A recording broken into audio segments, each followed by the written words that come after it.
Let's be real about what it's like to have a failing YouTube channel. For months, I've been grinding, pouring everything I have into making videos. I've spent hundreds of hours scripting, shooting, and obsessing over every little detail with my editor on stuff that I genuinely thought was good, that I really believed was worth watching. And the result? Flatlining graphs, views I can count on one hand, and a sub count that's basically frozen in time. If you're going through the same struggle, hit subscribe to AI Hustle Hub. I'm sharing the real journey, wins and failures, so we can figure this out together. But this isn't another 5 mistakes video. This isn't a guide on how to hack the algorithm or design the perfect thumbnail. The YouTube gurus can sell you that fantasy. They'll tell you to just work harder, be more consistent, find a better niche. They never talk about the real battle, the one that goes on inside your own head, in the middle of the night when you're just staring at the ceiling, wondering if you're a fool, screaming into the void. This is the story they don't tell. This is about the brutal mental game of pouring your soul into something that nobody watches. It's about the self-doubt, the burnout, and the quiet, soul-crushing exhaustion of creating for an audience of zero.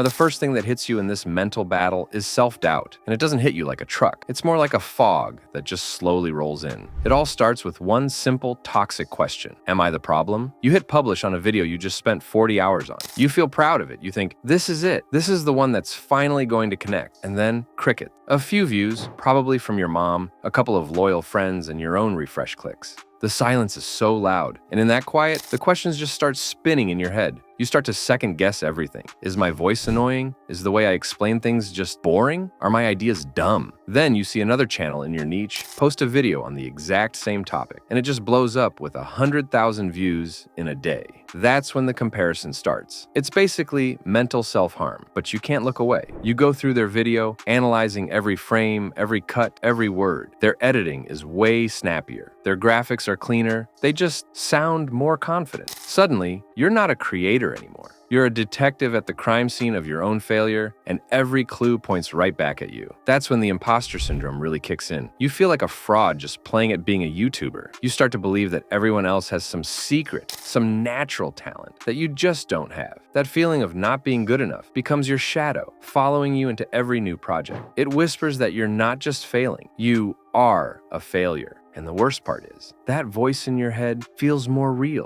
than any positive comment you could ever get. A single negative comment, or just the lack of any positive one, is all it takes to confirm every dark thought you have about yourself. You get hypercritical of everything you do. You listen back to your audio and hear every little nervous tick. You rewatch your footage and see every awkward hand gesture. This stops being about analytics. It becomes a deeply personal vote on your own worth. And with every video that flops, the verdict feels more and more final. If self-doubt is the disease, burnout is the fever that floors you. The whole creator economy sells this dream of passion and freedom. But for most of us, the reality is a brutal, non-stop grind. Recent studies have confirmed what many creators already know. Creator burnout is a massive crisis, with some reports showing well over half of all creators have gone through it. The pressure to be an always-on content machine is huge. The gurus are always preaching about strict upload schedules, telling you that consistency is what the platforms reward. So you work. You give up your evenings, your weekends, your sleep. The line between your life and your work gets completely erased. Your hobby turns into a factory where you're the only employee, working double shifts for zero pay. You're the writer, host, camera operator, creative director, designer, and social media manager, all rolled into one. It's not just making videos. It's an intense, all-consuming job. And the cycle is just brutal. You pour a week or more into one video, hoping all that effort will finally pay off. When it doesn't, you don't even have time to feel bad about it. The clock is already ticking on the next upload. That content treadmill never ever stops. There's this constant fear that if you dare to take a break, you'll lose whatever tiny bit of ground you've gained. You'll become completely irrelevant. And that's when the creative fatigue hits. It's not just being tired, it's this deep exhaustion where just thinking of a new idea feels like lifting a car. You find yourself scrolling other channels, not for inspiration, but for a formula, anything to just get the next video out the door. Your passion, the very thing that got you started, starts to feel like a chore. You're no longer creating out of joy, but out of pressure and fear. Burnout is when you stare at your raw footage, and instead of seeing a world of possibilities, you just feel dread. It's when you have a list of ideas, but have zero mental or physical energy to even start one. Your mind and body are waving a white flag, begging you to stop, but the pressure of the grind forces you to push right through it. And all of this leads to the final, heaviest stage, total emotional exhaustion. This is what you get when self-doubt and burnout have had their way with you. It's this deep feeling of being totally alone and like nothing you do matters. You're putting a piece of yourself out into the world again and again, and the world just shrugs. It feels like you're on a huge stage, giving the performance of your life to an empty theater. The loneliness is one of the hardest parts. Making content is often a lonely job. You spend hours talking to a camera by yourself, sorting through takes alone. When you're part of a growing community, that solitude is okay. But when you're struggling, the isolation is crushing. Your friends and family try to be supportive, but they don't really get it, you know? They see it as a hobby, so they can't understand why a low view count can feel so devastating. It's the digital version of being ignored. You're trying to start a conversation and nobody answers. Over time, that just wears down your spirit. The hope you had when you started is replaced by a dull, constant ache of disappointment. Hitting publish isn't exciting anymore. It just brings a quiet sense of, well, here we go again. You start to emotionally check out from your work as a defense mechanism, telling yourself you don't care about the numbers, just to soften the blow of the next video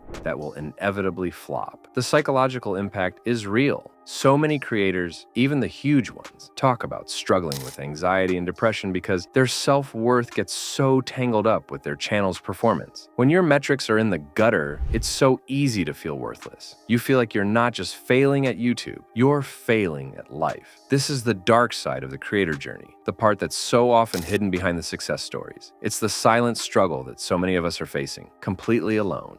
So, what's the solution? Look, I don't have a 5-step plan to get 1 million subscribers, but I do know that giving up isn't the answer, and neither is continuing down a path that leads to misery. The truth is, I haven't been just fighting the algorithm. I've been fighting myself, and I've been losing. So I'm recommitting, not just to the grind, but to the craft. I'm going back to the fundamentals that successful creators master: better storytelling, sharper editing, and more compelling ideas. But this time, I'm doing it with my eyes wide open to the mental toll. I'm learning to separate my self-worth from my stats and to define success on my own terms. And that's where you come in. If this struggle feels familiar, let's make a pact. Let's use the comments to share one small, concrete thing we commit to improving on in our next project, not for the algorithm, but for ourselves. Maybe it's a new editing technique, a better script, or just spending an hour practicing talking to the camera. Let's focus on the craft together. The path of a creator is a marathon, not a sprint. For too long, we've been sold this idea that if we just hustle hard enough, success is a guarantee. But that story ignores the most important part of the journey: learning how to keep going without breaking yourself. I'm taking my power back, not by surrendering, but by changing my relationship with my work. I will no longer let my value be dictated by a view count. Instead, I'll measure it by my own growth, my dedication to the craft, and my ability to create sustainably. The goal isn't to beat the algorithm, it's to master our art in a way that keeps us mentally and creatively alive. Thank you for watching. If you want more raw, unfiltered insights into building and monetizing faceless YouTube channels, subscribe to AI Hustle Hub and let's grow together. Now, let's get back to work.